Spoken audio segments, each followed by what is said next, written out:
Hey guys, for months now I have been gathering B850 motherboards so I can build a box fort, and I really want to show you the work that's gone into it.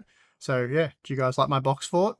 No, we will actually be testing all of these boards. I do have data for 23 of them, 23 of the most affordable models that I have on hand, so there's a lot to go through. But before I get started, we just have to quickly tackle one thing. Today's sponsor spot is brought to you by Asus Store and their new Locker Store 6 Gen 3 AS6806T. Packing a quad-core AMD Ryzen CPU with 16GB of DDR5-8000 ECC memory. It offers easy backups to numerous devices and cloud services. Included is dual 10 gigabit Ethernet, which can be combined in SMB multi-channel for up to twice the bandwidth. And in addition to that, there's also 5 gigabit Ethernet along with 2 USB 4 ports. As for the software, you're not locked down, as Asus Tor NAS devices do not restrict installing third-party operating systems, and the latest version of Asus Tor Data Manager packs all the features you could possibly need, including iSCSI. We've populated ours with Seagate's IronWolf 20TB drives, and with the health management software we can ensure the drives are running optimally. There's also 4 M.2 slots supporting PCIe 4.0 for ultra-fast storage. So for more information, please check the link in the video description. Okay, so as I said, there are 23 motherboards for this part of the roundup. You can see more here, but there will be a part 2 soon, which will feature all of the boards. I think it's like another 23 or so. There's actually a few boards that didn't have boxes because we had to get early pre-production models. There's a lot of data to go over, and it's taken me a long time to gather the boards. There are actually still more boards incoming as we speak. So therefore, I thought, look, I'm just going to tackle this video in 2 parts because you guys have been hounding me for the results. So we're going to check out the sub $200 US options first because I pretty much have all of those. We'll start with the Asrock B850M-X, and as of a few weeks ago, you could still buy this model, but at least at the time of making this content, it's now out of stock. And I bring this up because there's a new R2.0 version, which I have, and believe Asrock's shifting production to this newer model. Anyway, if you happen to come across the Asrock B850M-X, it was selling for $110 US, making it by far the cheapest B850 motherboard on the market. The board does only feature 6 50-amp power stages for the V-Core, so while that will be fine for Ryzen 5 and Ryzen 7 parts, you may not want to min-max with a Ryzen 9 processor. The only other thing to be aware of is the fact that this board is limited to PCIe 4.0 for the primary PCIe x16 slot, and this is where the updated R2.0 revision comes into play. This newer version updates the primary PCIe x16 slot to the 5.0 spec, but really, other than that, it is identical to the original version, so the same 6 50-amp power stages for the V-Core, and therefore VRM performance should be very much the same. The only other noteworthy change has been made to the price. This version costs $20 US more at $130 US, so a bit of a premium there for PCIe 5.0. Anyway, let's move on to check out some more of Asrock's B850 series. The next most affordable B850 boards from Asrock are their Pro A series. Both currently cost $140 US, and we'll start by going over the ATX model, the B850 Pro A. This model packs an impressive 14 80-amp power stages for the V-Core, so a massive upgrade there over the B850M-X R2.0 for a very small $10 price premium. You're also getting twice as many M.2 ports, along with the potential for 3 more USB 2.0 ports, at a total of 9. It's a considerably better stocked board, though it is also a different form factor, but I'd say the only thing missing from this board is a pre-installed I/O shield. So let's go take a look at the MATX version. The B850M Pro A also costs $140 US, so just slightly more than the B850M-X R2.0, and unfortunately it's also far less impressive than the ATX model. The I/O panel is nowhere near as well equipped, with just 4 USB 3.2 ports and 4 USB 2.0 ports, and again, sadly, there is no pre-installed shield. There's also 1 less M.2 slot, but with a total of 3 it is fairly well stocked. As far as power delivery goes, it's fairly basic with 8 50-amp power stages, so better than the M-X, but much worse than the ATX version of the Pro A. So it's a good upgrade over the B850M-X R2.0, making it the better value MATX board of the two in my opinion. Now we're stepping up to $150 US with the B850M Pro RS, and we're now at a point where the boards start to look a bit more serious with larger VRM heatsinks and pre-installed I/O shields. Though be aware, we are looking at the same 8 50-amp power stages for the vehicle, so no upgrades in terms of power delivery over the B850M Pro-A. In fact, although the board looks more serious, it's actually really not. This is just a dressed up version of the Pro-A. For example, behind the pre-installed I/O shield is the exact same layout. So for $10, you're getting some silver heatsinks and an I/O shield pre-installed. Now the B850M Riptide Wi-Fi is where things actually do get more serious, though so does the price at $170 US. But for that extra money, you are getting 12 60-amp power stages for the vehicle, which should easily tackle any AM5 processor that you slot into the board.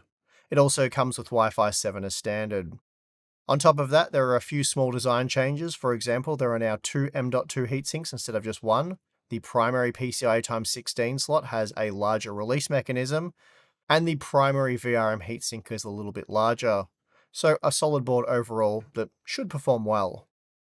Now, the reason why the B850 Pro A was so well equipped is because it's based on the same design as the B850 Pro RS, though somehow the Pro A costs just $140 US. The Pro RS, on the other hand, is currently $180 US. So, at almost 30% more, what does the Pro RS have on offer? A surface level analysis reveals that you're getting a better looking board. The chipset heatsink is larger, and the bottom 2 M.2 slots get a single large heatsink with some RGB lighting. The VRM heatsink is also larger, and you're getting a pre-installed I/O shield. The VRM itself, though, is the same 14 80-amp power stages for the vehicle, which is obviously plenty. There are some more USB ports on offer, though the I/O configuration is the same, but you do get an extra USB 3.2 Gen 1 header on board with an additional USB 2.0 port. I should also note that both models have Wi-Fi options, but they of course cost more. Moving on, we have the B850M Steel Legend, Asrock's most expensive M-ATX motherboard in the sub $200 US price range, and this board is essentially a clone of the B850M Riptide Wi-Fi with a different skin. It's a white board rather than black. That's pretty much it. It costs $10 more, at least at the time of making this video, so if you want a white M-ATX board, this model will make sense.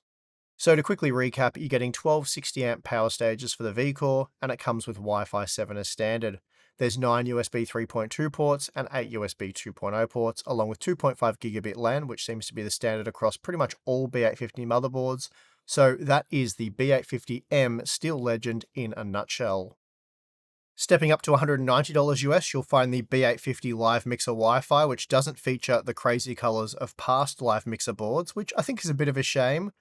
But I also imagine that this more neutral design will appeal to more users. As you might imagine, the LiveMixer is an upgraded version of the Pro RS, priced just $10 higher.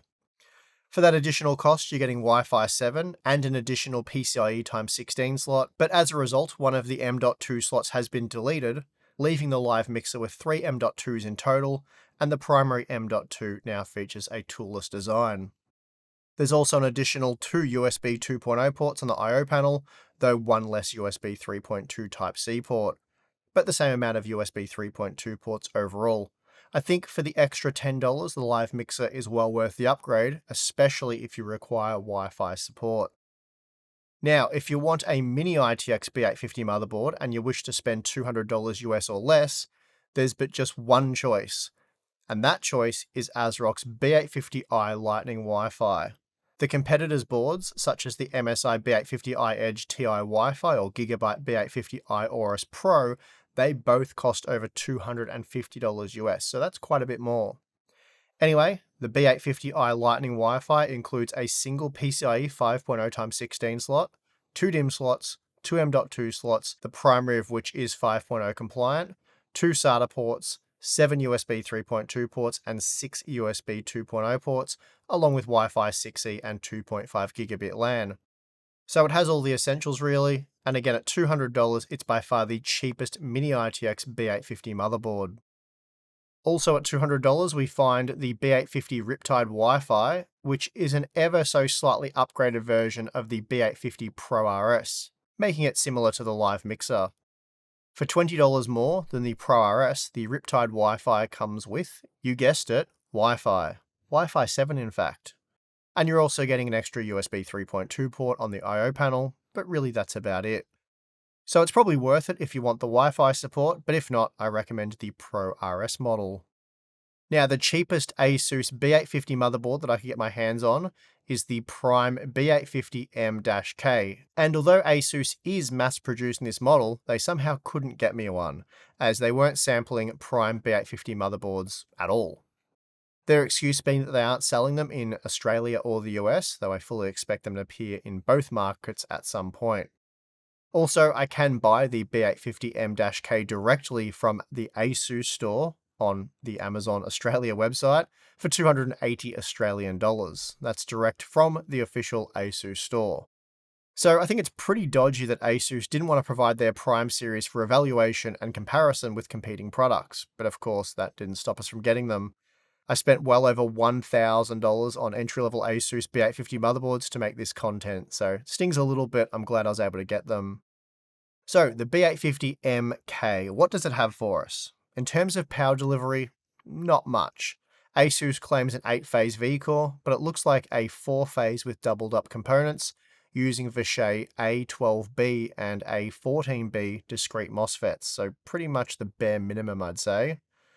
There's 2 PCIe x16 slots, 2 M.2 slots, 2 SATA ports, a very basic USB configuration with 7 USB 3.2 ports and 8 USB 2.0 ports, obviously no Wi-Fi, and then standard 2.5 gigabit LAN. It's an incredibly basic motherboard, and based on pricing here in Australia relative to other models, it would sell in the US for around $150. So the same price as the Asrock B850M Pro RS, which is a joke as the Asrock board is considerably better. So let's move on to see what else Asus didn't have for us. So we bought it anyway. The Prime B850 Plus Wi-Fi is another model Asus refused to supply, and this board would retail for around $180 US based on our best estimates. And again, you can buy it here in Australia from the Asus store for $460 Australian. So this model competes with the Asrock B850 Pro RS, Gigabyte B850 Gaming Wi-Fi 6, which we're yet to look at, and the MSI B850 Gaming Plus Wi-Fi, which we're also yet to check out, but we will do so shortly. The most unique feature of this board are those 4 PCIe x16 slots, though be aware only the primary slot is wide for the full x16 bandwidth, while 2 more are wide for just x1 and a third offering x4 bandwidth. As for the VRM, it's again very underwhelming, using less efficient discrete MOSFETs. USB support's pretty typical, not quite as good as most motherboards in this price range, but there are half a dozen USB 3.2 and 2 USB 2.0 ports on the I/O panel, so that's decent. And you also get a pre-installed I/O shield. There's also 3 M.2 slots and 2 SATA ports, so not a terrible board in terms of features, but I think that discrete MOSFET VRM is going to kill it. And I also imagine this is the real reason why Asus didn't want to sample these Prime boards. Okay, time for the Gigabyte lineup, and we'll start with the Gigabyte B850M DS3H, priced at $150 US. This board features 8 60-amp power stages for the V-core, which you would think is enough, but for some reason Gigabyte has hard power limited the board to 170 watts. That's good enough to get the maximum performance out of most Ryzen processors, but it will limit the 9950X ever so slightly. When compared to the Asrock B850M Pro A, the DS3H supports 1 less M.2 slot, bringing the total to 2, and there's 2 fewer USB 3.2 ports. An interesting and unique feature of this board is the inclusion of 2 DisplayPort outputs along with an HDMI, which means when using a Ryzen CPU with integrated graphics, this motherboard supports simultaneous triple displays. Overall, a decent looking entry-level board that doesn't appear to be all that dissimilar to the Asrock B850M Pro A. Then for just $10 more, Gigabyte's offering the B850M Gaming X Wi-Fi 6E, and an obvious advantage of this model is the Wi-Fi 6E support. You're also getting larger heatsinks and a nice I/O shield with a cover. The primary PCIe x16 slot also has an easier to access quick release mechanism, and there's even a dash of RGB lighting. More importantly than the RGB lighting though, is the upgrade made to the VRM. as the V-Core is now powered by 10 60-amp power stages in a 5-phase configuration. So I think for just $10 more, the B850M Gaming-X Wi-Fi 6E is a big upgrade over the DS3H, and this model, crucially, isn't power limited. Now, the most affordable ATX B850 motherboard from Gigabyte is the B850 Gaming Wi-Fi 6, priced at $160 US, and I have to say it's quite odd and in some ways an unusual motherboard. Firstly, it has the worst VRM of all of the Gigabyte B850 motherboards with a measly 6 60-amp power stage V-Core VRM, so somehow even worse than the DS3H, and as a result it's even more aggressively power limited to just 150 watts. Another interesting choice is the PCI Express slot layout. Along with the primary PCIe 5.0x16 slot, there are 3 PCIe 3.0x16 slots, and all 3 are wide for just ×1 bandwidth. They're also crammed together at the bottom of the board. Now, you might want to populate one of these with a faster network controller, as this board doesn't come with the usual 2.5 gigabit network, but rather an old-fashioned gigabit connection, so that's something to be aware of. Then there's 3 M.2 slots, 4 SATA ports, a total of 8 USB 3.2 ports with 8 USB 2.0 ports, and then, as the name suggests, Wi-Fi 6E. I'm not a fan of this model. The feature set is a bit odd, but ultimately it's the weak VRM that would see me pass on it. There seems to be much better choices here for the money.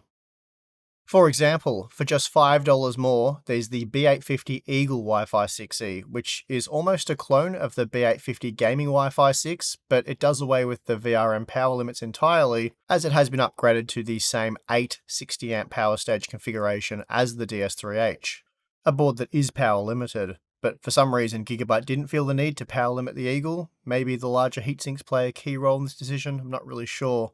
Anyway, for $5 more, it is a significantly better product than the B850 Gaming Wi-Fi 6E, though be aware you are still only getting gigabit LAN with this model. There's also a micro ATX version known as the B850M Eagle Wi-Fi 6E, and like the DS3H, this model is power limited to 170 watts. And at $165, it's priced to compete with the likes of Asrock's B850M Riptide Wi-Fi. When compared to that Asrock board, the VRM is very weak here, with just 8 60-amp power stages compared to a dozen with Asrock. You're also getting one less M.2 slot at just 2 fewer USB 3.2 ports, and Wi-Fi 6E rather than Wi-Fi 7. The I/O configuration is much the same though, and both boards feature an I/O shield with a cover. The Eagle does include a tool-free M.2 heatsink, whereas the Asrock board doesn't, and Gigabyte has a better quick-release mechanism on the primary PCIe x16 slot. So a decent offering here from Gigabyte, but I do think Asrock has them beat at this price point with the Riptide. Now, the B850 Gaming-X Wi-Fi 6E is where Gigabyte's B850 lineup starts to make sense to me. Firstly, this model is equipped with a dozen 60-amp power stages for the V-Core, along with some proper big heatsinks. There's also 3 M.2 slots, all of which are cooled via a large heatsink, and then there's 3 PCIe x16 slots. When compared to the Asrock B850 Pro RS, the I/O panel is a little underwhelming with just 8 USB ports in total compared to 12, while there's just a single Type-C and Asrock did include 2. Still, when it comes to USB 3.2 ports, both models include half a dozen. I do like the toolless M.2 heatsink that covers all 3 slots on this board, though you will have to remove the graphics card to access any of the drives, so that's a minor inconvenience, so just be aware of that. Overall though, a solid looking model here from Gigabyte. Then at $185 US, we have the B850M Aorus Elite Wi-Fi 6E Ice. Certainly one of the best looking B850 micro ATX motherboards in my opinion, certainly if you want a white board. This model packs the same 12 60-amp power stage V-Core as the B850 Gaming X Wi-Fi 6E, so that's good, and again Gigabyte has included some very large heatsinks. Surprisingly though, there are just 2 M.2 slots, though both feature a tool-free heatsink. There's also loads of USB 3.2 ports on offer here at 10, 8 of which can be found on the I/O panel, along with an additional 4 USB 2.0 ports. So the B850M Aorus Elite Wi-Fi 6E Ice competes with the Asrock B850M Steel Legend Wi-Fi. Both are around $180 US, both pack a dozen 60-amp power stages for the V-Core, 4 DIMM slots, similar USB support, though with Asrock you do get Wi-Fi 7 support, and an extra M.2 slot. But I do prefer the tool-free design of the Aorus Elite, the improved PCIe retention mechanism, and the all-white design of the ICE board does look much better than what Asrock's offering. Now, for the MSI boards, on hand we have just 3 models priced at or below $200 US, and the most affordable of which is the MSI Pro B850M-P WiFi at $160 US. So it's competing with the Asrock B850M Riptide Wi-Fi, Asus Prime B850M-K, and Gigabyte B850M Gaming X Wi-Fi 6E. Of those models, the Pro B850M-P Wi-Fi is the only model to include 4 PCIe x 16 slots and 5 gigabit LAN. Like the Asrock B850M Riptide Wi-Fi, you're also getting Wi-Fi 7 and 9 USB 3.2 ports, along with 3 M.2 slots. I'd say this MSI model is better equipped when compared to the likes of Gigabyte's B850M Gaming X Wi-Fi 6E, and it absolutely crushes the Asus Prime B850M-K. But when compared to the Asrock B850M Riptide Wi-Fi, they are very similar. My main concern, I guess, with the MSI B850M-P Wi-Fi is the VRM. Unfortunately, MSI hasn't opted for power stages, and instead has gone with discrete MOSFETs configured as a 7-phase V-core, so it'll be interesting to see how well that works. Then for $20 more, there's the Pro B850M-A Wi-Fi, which has been upgraded with power stages featuring 8 80-amp models for the V-core, so that alone should be a big upgrade. Quite oddly though, the board has been downgraded to feature just 2 M.2 slots, but it keeps the Wi-Fi 7 and 5 gigabit LAN support. I also like the fact that the USB 3.2 port count has been increased to 11, and as a result MSI has only included USB 3.2 ports on the I/O panel with 8 in total, 2 of which have been configured as Type-C ports, so I think that's really nice. In terms of competition, the Pro B850M-A Wi-Fi is going head-to-head against the Asrock B850M Steel Legend Wi-Fi and Gigabyte B850M Aorus Elite Wi-Fi 6E ICE. All models feature Wi-Fi, though only the MSI and Asrock boards get Wi-Fi 7, while MSI are the only brand to offer 5 gigabit LAN, and the MSI board packs the most USB 3.2 ports in this price range, though it does only support 2 M.2 slots like the Gigabyte B850M Aorus Elite Wi-Fi 6E ICE. When compared to Asrock's B850M Steel Legend Wi-Fi, I do much prefer the I/O configuration of the MSI board, though the Gigabyte Aorus Elite Wi-Fi 6E ICE is better again. You're also getting twice as many power stages with the Gigabyte board, so I think in the $180 US price range for micro ATX motherboards, Gigabyte does win here. Then we have the MSI B850 Gaming Plus Wi-Fi, which is somehow not to be confused with the MSI B850 Gaming Plus Wi-Fi 6E, as that, to my surprise, is a completely different product. So make that make sense, MSI.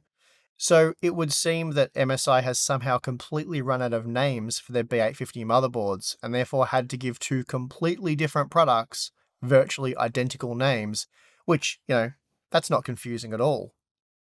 Anyway, this model is priced at $190 US, and as an ATX board it competes with the Asrock B850 LiveMixer Wi-Fi and Asus Prime B850 Plus Wi-Fi. In terms of features, the Asus and MSI boards are very similar, though MSI wins with quality of features with Wi-Fi 7 and 5 gigabit LAN. MSI also has the 5 gigabit LAN over Asrock, but the Asrock board packs a significantly better VRM and more USB ports with a considerably better I/O configuration. Oddly, at this price point, MSI is offering just 2 USB 3.2 ports on the I/O panel, and that is a massive downgrade from their B850M-A Wi-Fi, and way worse than the B850 LiveMixer Wi-Fi. Asrock also offers the B850 Riptide Wi-Fi for just $10 more, which is better again. Okay, so time for some testing, and the case used is the Antec Flux Pro, and for recording temperatures I'm using a digital thermometer with K-type thermocouples, and I'll be reporting the peak PCB temperature. Finally, I'm not reporting delta T over ambient, instead I maintain a room temperature of 21 degrees, and to ensure a consistent ambient temperature, a thermocouple is positioned next to the test system. As for the stress test, I'm using the AMD Ryzen 9 9950X, and for load Cinebench 2024, which was looped for an hour, at which point I'm reporting the maximum PCB temperature. again recorded using K-type thermocouples. Here's a look at the recorded temperatures, and please note I've also included the average core clock frequency for each model, along with the total system power draw, which has been measured from the wall, and then the resulting Cinebench 2024 score. The best result recorded comes from the Asrock B850 Pro RS at just 54 degrees, though truth be told, any of the sub 100 degree results that didn't see the 9950X throttle is a pass. The LiveMixer, Riptide, and Pro A all performed very well, taking out the top spots, followed by the Gigabyte B850M-X and B850M-X boards. Then we see Asrock's budget mini IGX board, the B850i Lightning, that also did exceptionally well at 65 degrees. Then we have a few more Gigabyte and Asrock Micro ATX boards that all did very well, before reaching the power-limited MSI Pro B850M-P.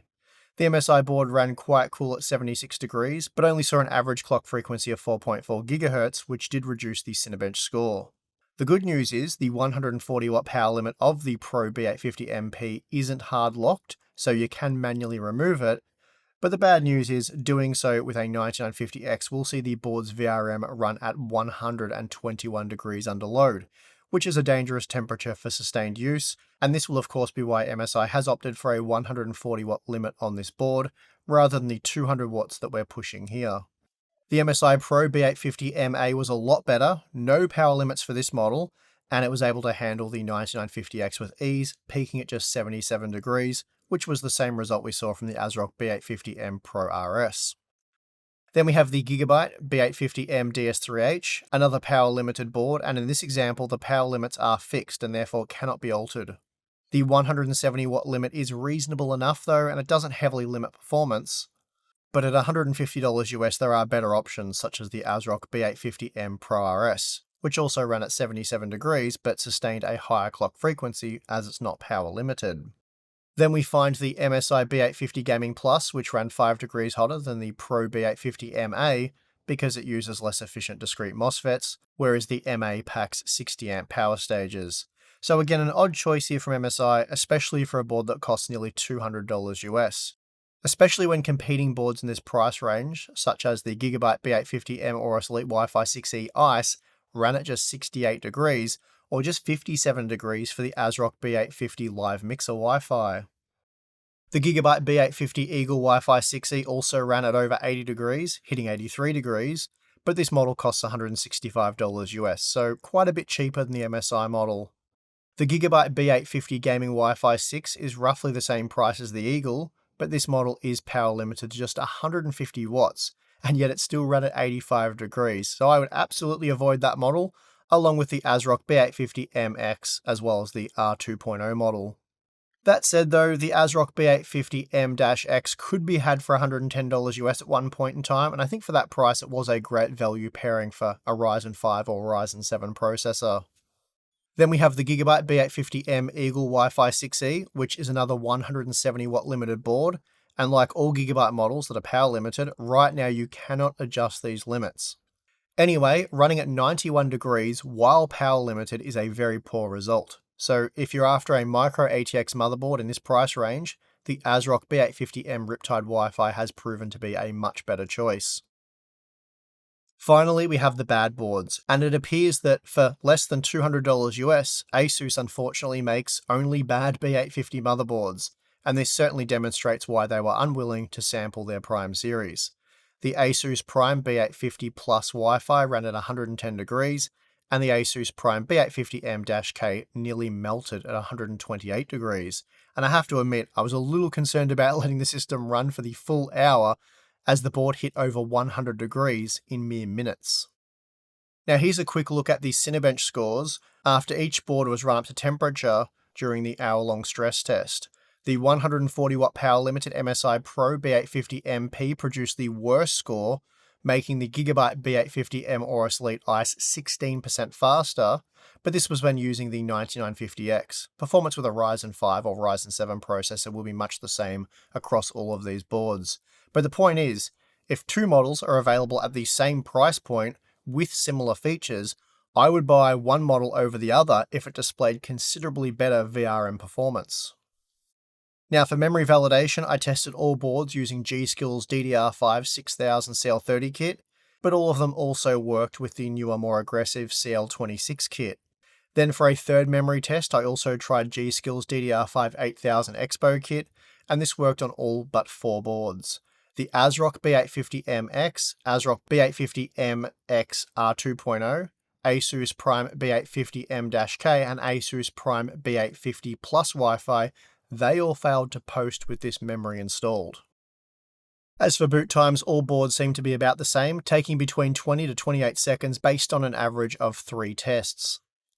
The runs weren't that consistent for all boards, so there are a few factors at play here, but I think the point is no boards were alarmingly slow. So there you have it, the more budget-focused B850 motherboards, and thankfully for the most part there are plenty of great options to choose from, as long as you don't have eyes for an Asus product, because while they do have some very nice B850 boards that I have tested, they do cost more. They're boards that I can recommend, but again, sadly, none of them are priced below $200 US. The Asus B850 Prime series really is pretty garbage. The feature sets aren't particularly compelling, the boards look basic, but worst of all, the VRM performance is extremely poor. MSI could have also done a lot better here, and I'm not sure why they were so keen to revert back to discrete MOSFETs on boards that cost well over $150 US. The MSI Pro B850M-A WiFi is a very nice board though, and a solid micro ATX offering that was competitive with the Gigabyte B850M Aorus Elite Wi-Fi 6E Ice and Asrock B850M Riptide Wi-Fi.